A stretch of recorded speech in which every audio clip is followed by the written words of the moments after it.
Hello and welcome everybody. A startup does not become a scale-up because it raises funding. It becomes a scale-up because someone buys from it repeatedly at scale. In the previous episode of this series, we examined the European capital architecture, the institutional LP allocation patterns, the fund size math at Series B, the capital markets union as a keystone reform. The conclusion was that Europe does not lack venture capital.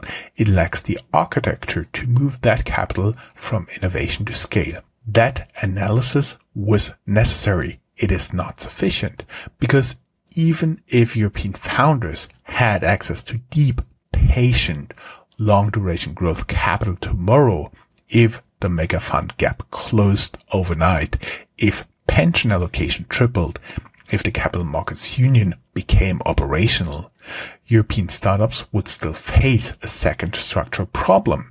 They would still struggle to find customers. The United States does not only finance technology companies aggressively, it also deploys their products aggressively. American pension funds buy from American AI startups. American hospitals buy from American health tech startups. American federal agencies buy from American GovTech startups. American Fortune 500 enterprises buy from American B2B software startups.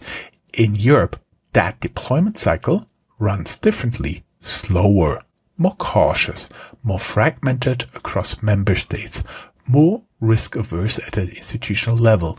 The result is a scaling gap that exists independent of the capital gap. I'm Joe Menninger. This is Startup Radio. This is episode 4 of our series, The European Scale-Up Question. We are going inside the demand side, and my argument is this: Europe builds innovation. Too often it does not become the first large-scale customer of its own innovation. Let's build this carefully. Why demand matters more than funding. Start with the observation that should organize this entire episode. Capital keeps startups alive. Demand turns them into dominant companies. That distinction matters because it changes how you read the European scale-up gap. If the problem is capital, the levers are financial, institutional LP reallocation, fund size reform, capital markets union. If the problem is also demand, the levers are different. They are procurement systems, buyer culture, enterprise risk tolerance, public sector adoption velocity. Both levers must move. Pulling one without the other does not close the gap. Here is the underlying mechanism. Revenue is non-dilutive capital. A startup that secures large customers does 4 things at once. It finances growth internally, it validates its product to the market, it improves investor confidence by providing the commercial thesis, and it gains operational data faster than competitors who are still searching for the product market fit. A startup that cannot convert institutions into customers remains dependent on external investors for longer. Each additional funding round costs equity, costs management attention, costs months of operational momentum. When a company gains enterprise contracts, becomes embedded into critical workflows, or secures public sector deployment, it gains 4 things: recurring revenue, institutional legitimacy, operational learning at scale, and scaling momentum that compounds. The US ecosystem combines deep venture financing with aggressive enterprise adoption. The two reinforce each other. Capital chases revenue. Revenue justifies capital.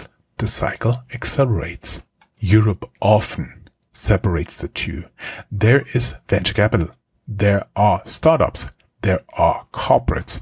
But the bridge between them, the procurement contract, the framework agreement, the public sector pilot that converts to deployment, runs slower. Funding builds the runway. Demand determines whether a company actually takes off. This is the frame for everything we examine in this episode. The procurement friction problem. Now look at the demand side at scale. Public procurement across the European Union represents approximately 14% of EU gross domestic product GDP. Approximately 2 trillion with a T euros annually. Europe does not lack purchasing power.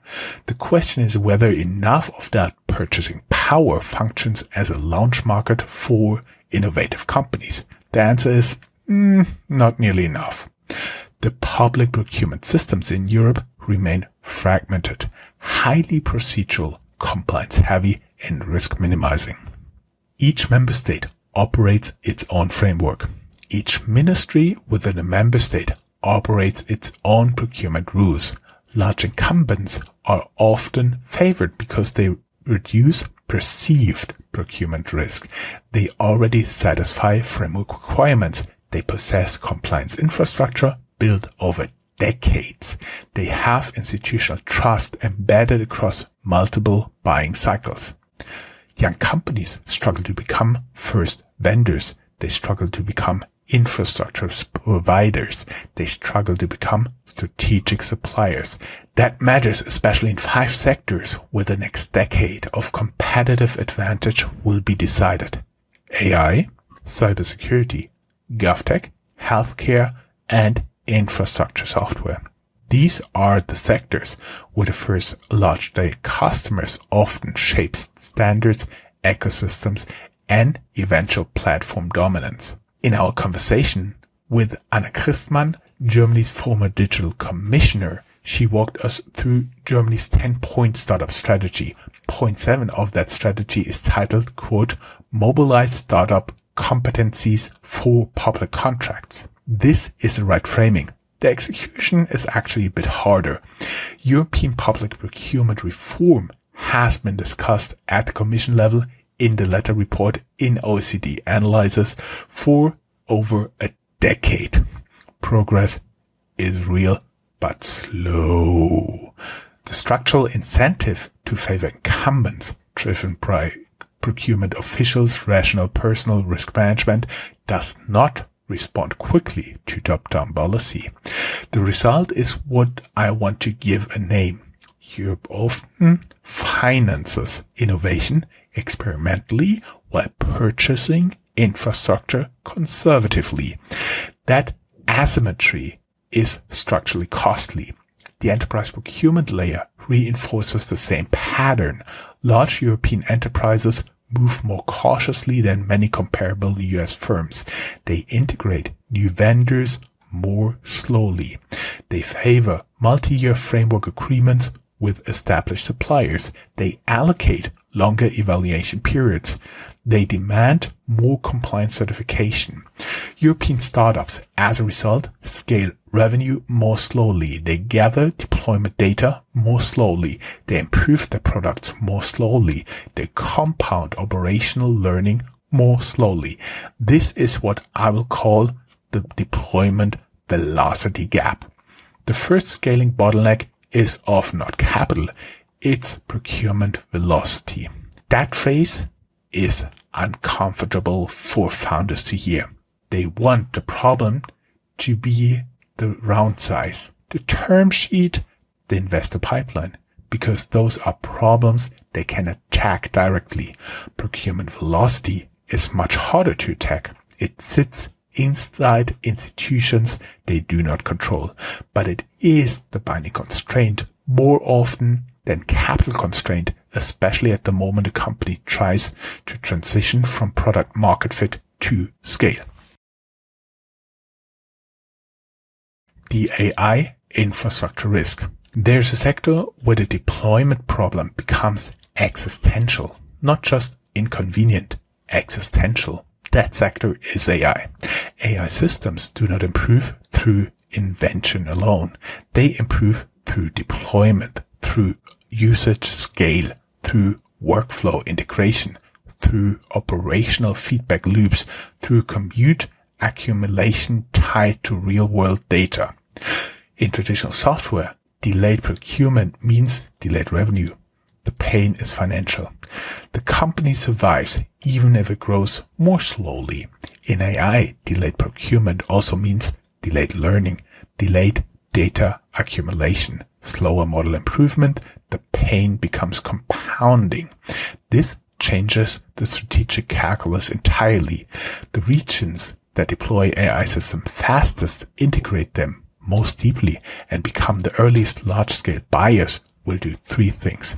They'll shape standards, they'll accumulate operational advantage, and they will reinforce platform dominance for the next infrastructure cycle. Europe's risk in the AI era is specific and underappreciated. Europe may regulate AI heavily. Europe may research AI effectively. Europe may even fund AI startups at the early stages competently. And Europe may still, at the same time, deploy foreign AI infrastructure at scale because European institutional buyers move too slowly to adopt European AI systems before US providers establish their workflows. AI leadership is not determined only by invention, it is determined by deployment. The Draghi report on the European competitiveness makes a related point at the strategic level: strategic autonomy, infrastructure dependency, sovereignty over critical computational systems. Draghi is precise about it. A Europe that buys its AI infrastructure abroad becomes structurally dependent in a way that no amount of domestic research output can offset. If Europe does not become the first large-scale customer of its own AI systems, it risks becoming structurally dependent on external infrastructure. That sentence is the strategic stake of this episode. It is also the reason demand cannot be treated as a soft problem alongside the hard problem of capital. Both are hard, both are structural, and both do compound. The trust and liability problem. Now, look at the mechanism behind the procurement caution. European procurement systems are shaped by three factors that interact: trust, logic, liability, minimization, and institutional caution. Public agencies and large enterprises often optimize for avoiding mistakes rather than maximizing innovation speed. That optimization is rational locally. A procurement officer who selects a young vendor that fails carries personal career risk. A procurement officer who selects the incumbent and pays a slight premium carries no career risk, even if the institutional outcome is suboptimal. The safest procurement decision becomes, predictably, buying from incumbents, renewing existing vendors, delaying adoption decisions until other peers have adopted first.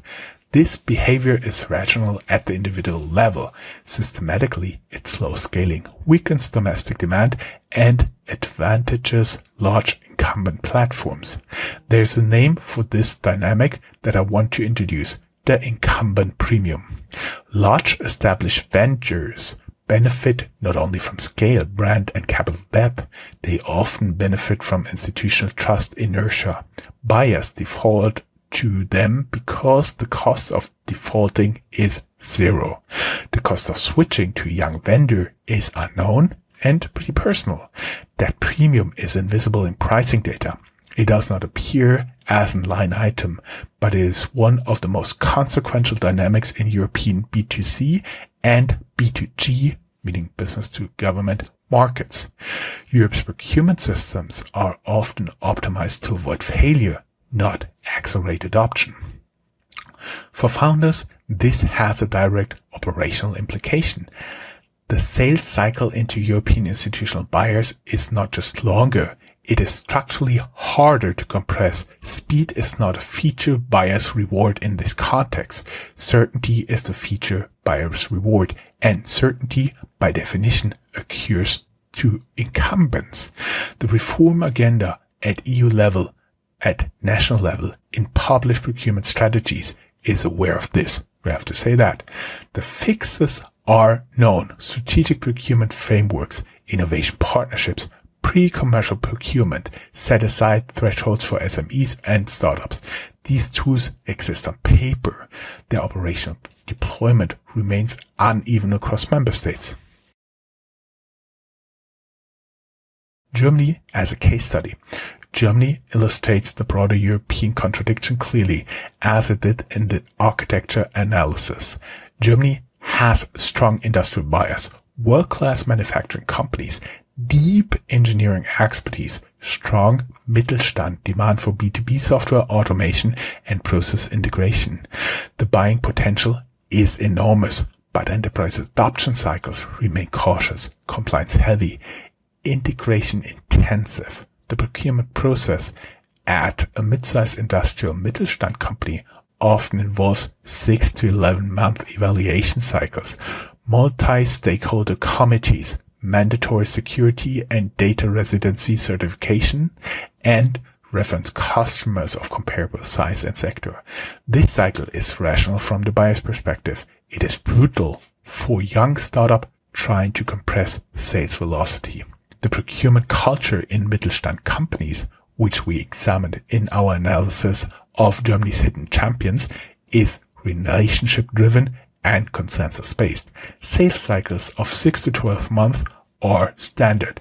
Decisions are made by committees that include the CTO, the CFO, and the operations lead. All three must be convinced. That process produces durable revenue once won. It produces slow scaling for vendors trying to compress the timeline. The public sector layers adds another dimension. Public sector digital adoption in Germany remains fragmented, federalized, administratively slow moving. The DE Hubs initiative, described in our conversation with Thomas Jatzombeck, is a deliberate response to that fragmentation. 12 federal innovation hubs, local industry pitching to host them, startup factories at university level. The architecture is decentralized by design because German federalism makes top-down deployment impossible. Anna Christmann's Startup Strategy Framework, Point 7, Mobilize Startup Competencies for Public Contracts, explicitly names the procurement gap as a strategic priority. The implementation has been slow, not because the policy is wrong, because the federal and state procurement layer is genuinely difficult to reform from any single ministry. Germany is trying to modernize startup infrastructure while still operating historically conservative procurement systems. The contradiction is honest, not hidden. Germany successfully builds engineering-intensive startups. The harder question is whether its institutions buy from them fast enough to let them scale. That question is not unique to Germany.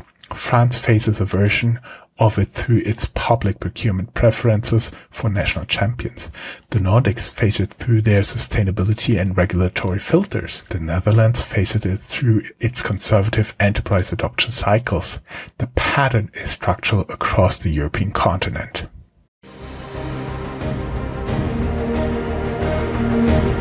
That's all, folks. Find more news, streams, events, and interviews at www.startuprad.io. Remember, sharing is caring.